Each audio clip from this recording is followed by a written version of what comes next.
Nosotros también nos vamos a desaparecer.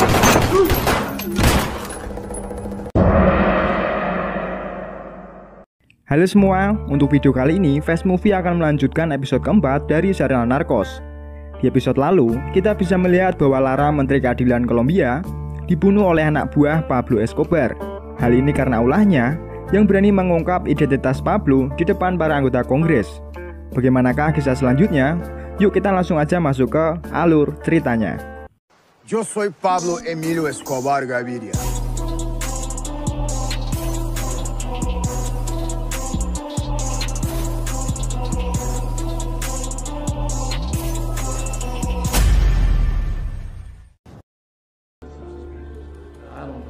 Setelah terbunuhnya Lara, agen Murphy tentu merasa bersalah karenanya.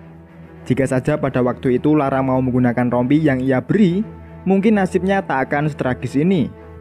Namun sisi positif dari terbunuhnya Lara, kini pemerintah Kolombia ikut turun tangan untuk mencari keberadaan Pablo Escobar. Sehingga kini Pablo menjadi buron pemerintah Kolombia yang kepalanya dihargai $100.000. Selain itu, Kolombia sepakat dengan adanya ekstradisi, di mana seseorang yang terdakwa melakukan penyelundupan narkoba di Amerika bisa dituntut dan ditahan di penjara Amerika. Agen DEA lalu menyusun rencana dengan Mayor Carrillo untuk menangkap Pablo Escobar.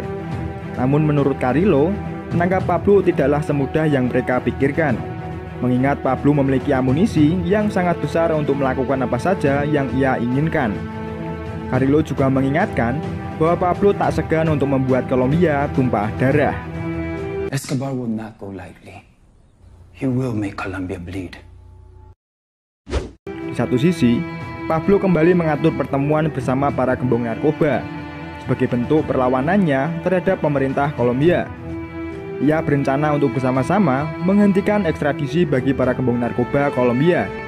Gajah lalu merekrut tentara untuk membackup siapapun yang akan menangkapnya. Jadi Gajah menyewa tentara bayaran dari Israel, di mana mereka semua telah siap berperang. Sedangkan Carlos Lehder mengambil alih radio untuk mengkampanyekan misinya yang kontra terhadap ekstradisi. Dalam pemilihan presiden mendatang, pembahasan ekstradisi menjadi topik panas bagi para kandidat. Tapi salah satu kandidat yang bernama Luis Carlos Galan dengan teguh menyetujui adanya ekstradisi. Dan dengan itulah, Pablo mengirimkan surat kepada Galan bahwa Pablo menuliskan sikap protesnya karena mereka ikut campur dalam urusan kedaulatan Kolombia. Di satu sisi, Menteri Luar Negeri Amerika sendiri sangat mendukung Galan untuk menjadi presiden Kolombia karena keputusannya yang pro dengan ekstradisi. Karena Pablo tak bisa menggoyahkan Galan, Pablo mulai menyambangi para hakim negara. Pablo mengancam, jika para hakim menjatuhi hukuman bagi para gembong narkoba untuk diekstradisi, maka para gembong narkoba tak akan segan untuk membunuhnya. Mendapat ancaman ini, para hakim Kolombia tentu ketakutan dan merasa terintimidasi.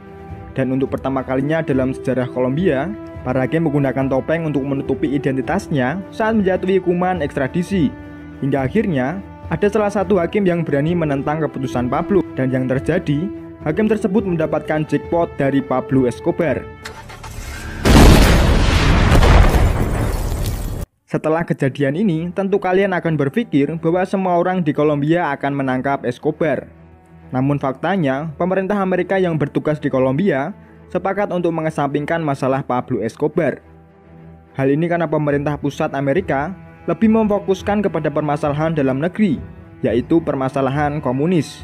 Untuk itu agen Murphy berusaha untuk berdiskusi dengan petinggi CIA supaya memberikan sumber daya untuk menangkap Escobar.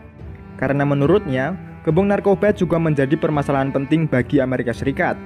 Namun mereka tetap menolak karena Escobar bukanlah ancaman langsung bagi kedaulatan Amerika.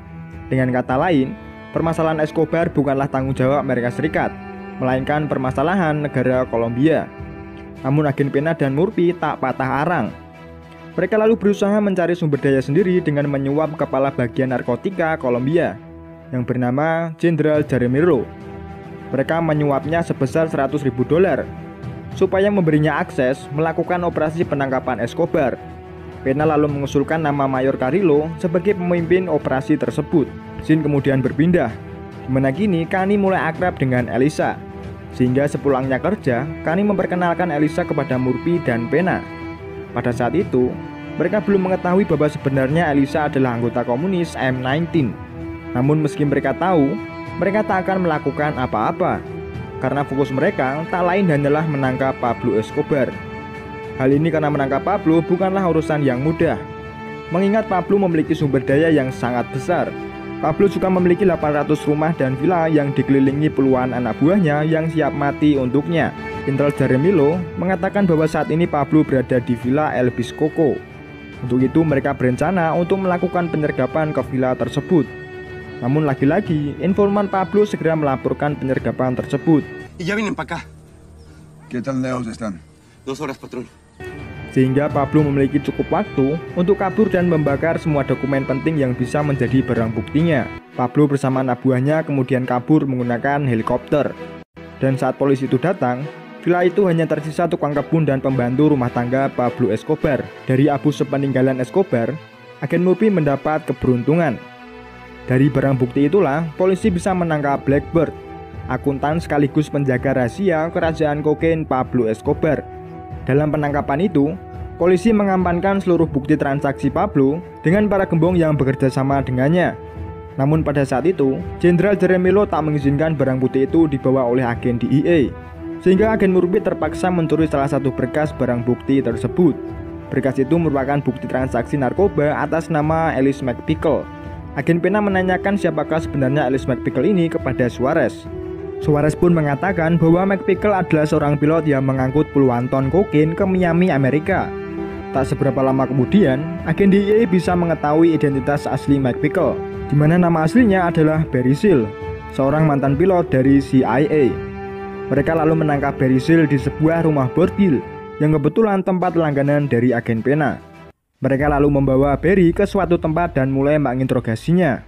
Namun fakta mengejutkan keluar dari mulut Barry, di mana dia mengatakan bahwa Barry memiliki bukti yang bisa saja menjadi kartu bebas penjara baginya. Bukti itu adalah foto Pablo Escobar yang sedang memuat kokain di Nicaragua. Dan kenapa foto ini begitu penting? Karena pada saat itu Nicaragua dipimpin oleh seorang komunis. Hal ini tentu menguak tabir bahwa Pablo Escobar ternyata menjalin kerjasama dengan komunis untuk mengedarkan kokain ke Amerika Serikat. Murphy kemudian mengirimkan bukti itu kepada Duta Besar Amerika. Dengan bukti itulah, tentu pemerintah Amerika mulai sepakat untuk memerangi gembong narkoba Kolombia. Hal ini karena pemerintah mengetahui bahwa gembong narkoba ternyata menjalin kerjasama dengan komunis. Dan seperti yang kita tahu, bahwa komunis adalah musuh terbesar pemerintah Amerika. Permasalahan ini kemudian memberikan dampak yang baik bagi DEA. Mereka mendapatkan suntikan dana dan sumber daya untuk memberantas sindikat gembong narkoba di Kolombia. Dengan bantuan itulah, akhirnya agen Murphy dan Pena berhasil membokuk lab terbesar di Medellin, di mana Carlos Lehder yang menjadi kaki tangannya berhasil ditangkap. Lehder lalu diekstradisi ke Amerika dan ia dijatuhi hukuman seumur hidup ditambah 135 tahun.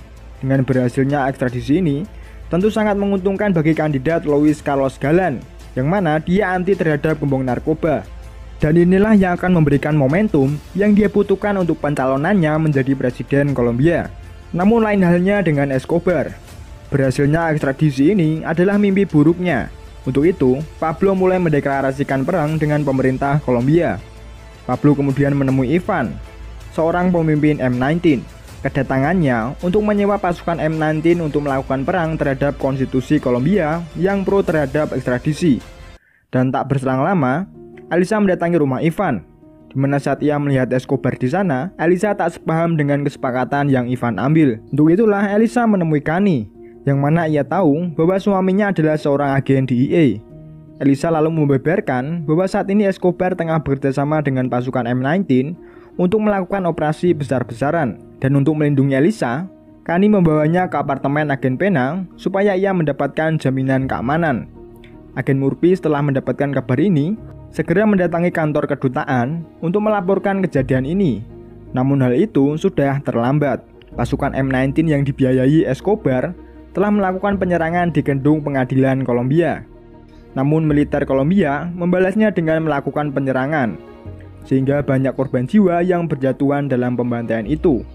Sebagian pasukan M19 juga telah tewas, namun beberapa di antaranya berhasil masuk dan membakar ruangan yang berisi bukti kejahatan Pablo Escobar, sehingga seluruh kasusnya berakhir menjadi abu. Sementara itu, Kini Pablo dan anak buahnya mendatangi kediaman Ivan. Sebagai ucapan terima kasihnya, ia memberikan $2 juta untuk Ivan dan juga mengembalikan pedang Simon Bolivar kepadanya. Namun hal tak terduga mulai terjadi. Nosotros también nos vamos a desaparecer. Dan episode keempat bersambung.